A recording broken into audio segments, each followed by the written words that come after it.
The Ghanaian-Danish partnership is under transition. Traditional development cooperation is phased out, and at the Danish embassy in Accra, a new type of diplomats have moved in. Now we have one part of the embassy which we call the Wall Street. That is all our staff working with trade in various forms or private sector development, also private sector development support as part of our development cooperation. In the first office here to my left we have Linda. Hi Linda. She's working on trade and investments and she's actively linking up Danish businesses with Ghanaian partners. The Wall Street at the embassy hosts various players who all work towards strengthening Danish-Ghanaian business and trade relations. We move on, and this is Emmanuel's office. Emmanuel is working on our support to private sector through our development cooperation.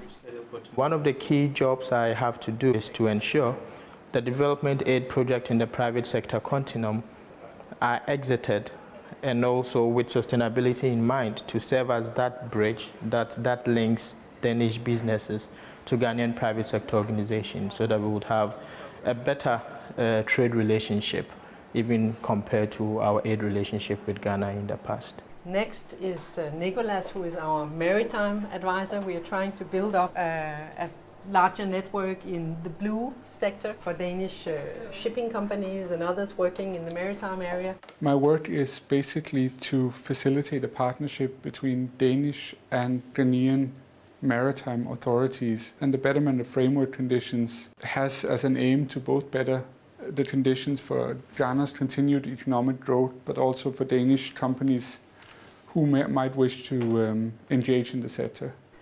Here we have Søren, who is the head of our trade section.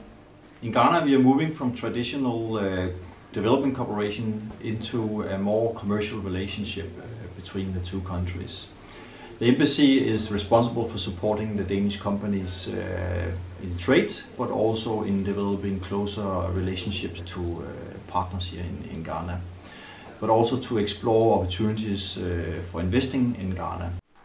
Then we have Angela, a macroeconomist who joined us from the Ministry of Finance and who is now handling our support to tax and customs through the development cooperation budget. The last office here is for Nana Yao, who is the representative of IFU, the Danish Investment Fund for Developing Countries. In Ghana, IFU looks for opportunities that Danish companies have presented to the fund for investing. And we invest either equities or loans to these projects. It makes sense to be located here at the embassy because, first of all, the embassy is a natural stop over for Danish companies that are coming to the country for the first time. Also because the embassy is positioned as a one-stop shop business anchor for Danish companies and also companies that are seeking to work with Danish technology or Danish competences.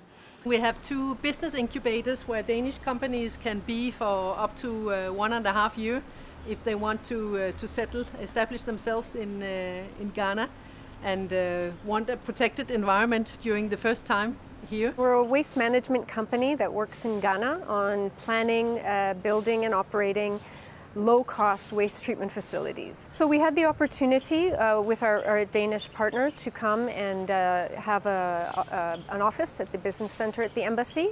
It's an advantage both for us and for the companies that they're so close. We get a lot of input from them into our dialogue with government authorities about conditions for doing business in Ghana. And they have easy access to assistance from our trade section. It offers us a real opportunity to work closely with our partners, with the donors that we do work with Danita as well, so we get their support in business development.